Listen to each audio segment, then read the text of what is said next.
Hi, my name is Jenny Elmore, and this is my presentation on Cubism. This took place around the early 1900s. It was considered to be really unique. The effects of it, people are still using Cubism even today.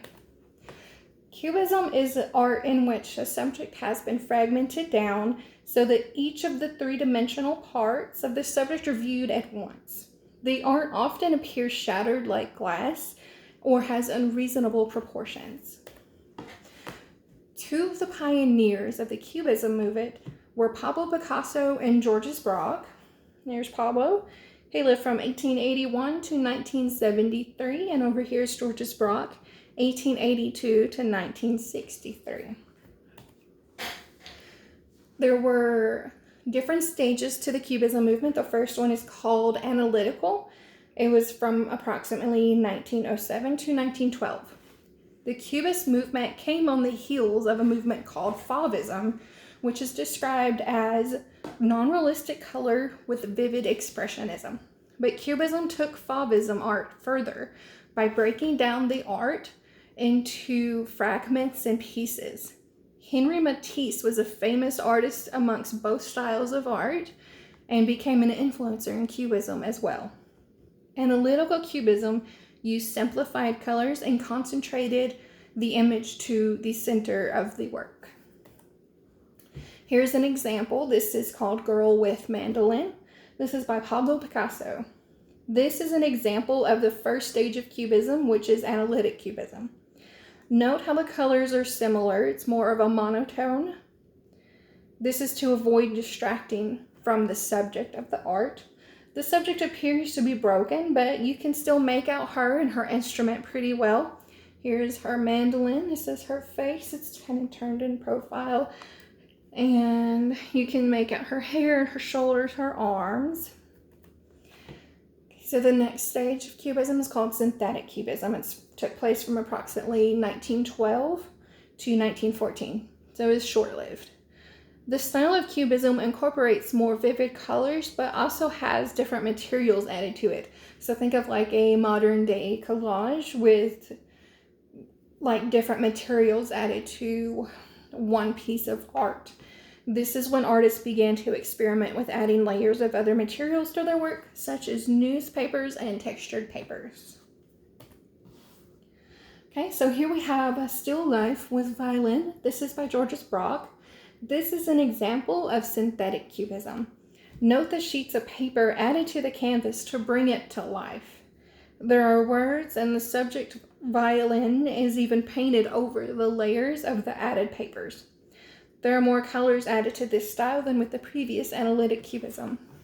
So see, we can make out different types of colored and textured paper in it, and then we have a print over on it. Okay, some of the influences of Cubism. Art had been taking a slight turn from realism and impressionism and into more symbolic and abstract type of art. The turn of the century brought people to embrace modernistic views and ideas, and art was the perfect form of expression. Henri Matisse was one of the more well-known Fauve-style artists, which was a type of art that used vivid colors. Matisse studied under Gustave Moreau, but branched away from his traditional style when he released painting La Bonheur de Vivre. I probably butchered it. I'm not very good with other languages. So that translates to The Joy of Life, which featured bold, unrealistically colored subjects with nude figures fading into the backgrounds and colors mixing in together. This piece of art launched other artists to take this new style and develop it into a more modern version, and so Cubism was born. Okay, so here we have Bonheur de Vivre. So we see here, we'll look right up front. She's a peachy tan kind of color, like a normal color, but then she fades into kind of like a cool blue, and the cool blue carries on to the figure crouching down here. And these two nudes over here are more of a blue, and then we go back to a peachy color, and then over here we seem to fade into like a pink. And we know the ground outside is not yellow. The trees, they're not actually yellow and red and green. Well, I guess in fall they could be, but I don't know anybody's running around naked in fall. Over here we even have pink trees. We have some flowers and the landscape over here. So this was a really good jump off point from the Fauvism into Cubism. The dialogue of two artists. Braque and Picasso developed the style of Cubism together, although many people only know of Picasso. They were close friends during this time, but they were opposites in many ways. Braque was private and loyal to one wife, while Picasso was seeking out recognition and was known as a woman chaser. Their work inspired each other's work, and some pieces of work are so similar that it is hard to tell which artist made it. It's been said that during the time that they were developing Cubism that every evening they were at each other's studios looking at what they had done the day and comparing notes and basically working off of each other, which is why so many of their pieces are so very similar to each other. So some other noteworthy artists and art of the Cubist era. Of course, the works of Picasso and Braque weren't the only ones that were part of the Cubist movement. Here we have Self-Portrait by Salvador Dali. Salvador Dali was famous for his melting clocks in the desert, so he was no stranger to painting outside of the box. This is a hardly decipherable self-portrait done by him in the Cubist style. And this is really hard to break out. It looks like it's crystals all over the page. You can make out a face with eyebrows and the eyes, but you've got to really pay a lot of attention to see much else of what's going on here. Okay, next we have Josette Gris by Juan Gris. Juan Gris did this shockingly beautiful Cubist portrait of his wife in 1916.